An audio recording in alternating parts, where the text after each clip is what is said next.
In this video, I'd like to talk about eating disorders. I'd like to talk about grief and whether grief can lead someone to an eating disorder. I'd like to talk about some of my experiences of eating and diet. But before we go into that, I'd like to say hello. I'm Ghazala at the Heart and Soul Cafe. If you've been here before, thank you so much for coming back. And if you're here for the first time, you're more than welcome. Thank you for coming. Eating disorders and grief. So as I've shared in previous videos, I lost my son 4 years ago, very sadly, to cardiac arrest. He was 22 years of age and my world fell apart around my feet. And at that time, I remember the weeks and months that followed, I found it very difficult to eat at all. When it was the few days after, the actual swallowing mechanism in my throat went, I just couldn't even swallow my food. I think because there was such a, like when they say you've got, I've got a lump in my throat, it was actually like that. It actually felt like a lump in my throat, which was stopping me from actually eating and swallowing. So it had a very physical effect on me. Then as it came, the actual, moving forward from that, a few weeks, on from there, I felt that my diet was affected in that I lost all interest because I sort of almost dissociated myself from this world and from myself. Depersonalization is really what you refer to it as. I didn't know who I was. I didn't know where I was. I didn't think much of this world, as I did previously, before losing my son. I just didn't have the same relationship with this world or with my life or with myself. And therefore, food was something that wasn't of any interest to me, whereas, usually food is. I do enjoy my food. So it was something that really was affected. Now, what we can find is, I've shared this before in quite a few videos, of situations of things that I experienced after losing my son. I was in a state of depression for probably 6 to 8 weeks.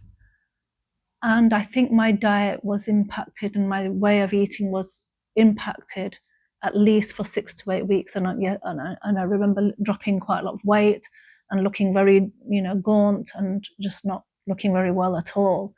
And that's really how it naturally affected me. But then after 6 to 8 weeks, I started sort of picking up a little bit. I started focusing on, trying to do something positive in my son's honor. And because I started thinking about that, I thought, well, I need the energy to do that. That's not going to just happen automatically. I'm going to have to find the energy and find the motivation to do that. And in order to accomplish something in honor of my son and actually put something into place, I need to be well enough in myself to do that. It's not going to happen if I'm not healthy. So I had to think about that. I had to actually put things into place for that. So when it came to myself, I did have moments of, overeating, comfort eating, if you like, not eating at all. So it was very much like that. It was very much had that kind of effect. And I'll talk about certain eating disorders. I can sort of list some for you. You've got the most obvious, which is anorexia, which you've probably heard of, anorexia nervosa. That's when people just, completely restrict their calories to an extent where, they shed lots and lots of weight, and they might also do things like excessive exercise in order to burn off calories that they haven't even taken. So, that really does. And if that's done for a prolonged time, that can have detrimental effects on your body mass your muscle and your then very sadly your organs, and we lose people, as a result of anorexia nervosa. So yes, bulimia nervosa, again, eating large amounts of food and then purging, possibly using laxatives as well, and shedding weight that way, or being in control.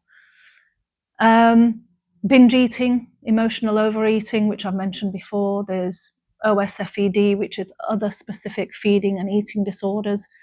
They can be equally as debilitating as anorexia and bulimia, but they fall in different categories. So there are other specific feeding and eating disorders. There's ARFID, which is avoidant restrictive food intake disorder, and that might be where you might avoid certain foods, certain coloured foods or certain textured food, and we see that more in children. We see that quite a lot in children with autism, where they're not eating, certain coloured food. They might only eat beige coloured food, perhaps. Okay, so that's something. There's also pica, which is eating something that has no nutritional value at all. For example, like chalk or paper or card or coal. And we sometimes say about pregnant ladies who eat something like things like coal, and it might be a mineral deficiency, but that's my opinion, where your body's trying to get a certain mineral into its body. So there's lots of eating disorders out there now. So again, where it comes to whether it's somebody is grieving and somebody is obviously very stressed, very upset, very in a place where they are not normally at in their life. So they're experiencing emotions, very heightened levels of emotions and distress, and that can lead to their diet being completely, off whack, if you like. So it's completely away from how it normally is. But usually with time, these things do start coming back, and you do start seeing a level of normality, which is normal for you, not normal and compared to somebody else. Okay, so it's what's normal for you. So yes, we do see that. But then in some cases, these things can go on and on and on, and losing someone can have such a detrimental effect on somebody's life, have such an impact on them, where they feel that they have no control over the fact that this person is no longer in their life. Yeah. So one thing that they can control, and they feel that they can control, is what they put into their mouth. And that can be a control thing, and it can be something where they feel, that is something that they control, but then it can get out of control, meaning that person then can, it can lead to an actual eating disorder, where that person then loses all control of what's happening, and that eating disorder maybe takes over that person's thinking. All right. So when it comes to things like anorexia, it can be very much, it can be almost like a voice in that person's head, a voice that's saying, yes, you've lost 2 pounds this week, but you're still overweight, you're still fat, you're still this. So it's a very negative, voice, that's going on in their head, which is sort of taking over, which they're listening to, and that's then controlling what they do. So again, it can lead to this, and we know people that have developed an eating disorder, either they've completely lost weight, developed something like anorexia nervosa, or they've completely gone the other way, where they've become clinically obese as a result of losing a loved one. And that's not of any fault of that person. It's because they feel that their life was interrupted in a way where they've lost they lost all control. Eating was something that they felt gave them some kind of control back, or that they were comfort eating, or it gave them some kind of comfort. But in the long run, obviously, that's detrimental to their health, because they're, it's almost like it's like almost like abusing yourself, isn't it? Where you're eating amounts of food, large amounts of food that your body does not need. So again, that can be detrimental to somebody's health there. So again, for me, it was very much, I felt that, yes, my diet was affected after loss, and I'm still grieving. Grief isn't something that usually leaves you. I'm on a bereavement road, and I have, symptoms of grief, and that is probably something that's going to stay with me forever. Is it ever going to affect me and might I ever develop any eating disorder? Well, yes, that can happen. Absolutely, it can happen. I don't know where my life is going to go. I have certain things and goals in my life, which I'll share on these videos, with you, as to what my goal is. But whether I actually reach those goals isn't really in my hands. I have no control over certain things that might happen. So yeah, it's, I've got a trajectory, but things happen in life where things can get blown out of direction, and you don't know where it's going. So yes, absolutely. So you can find that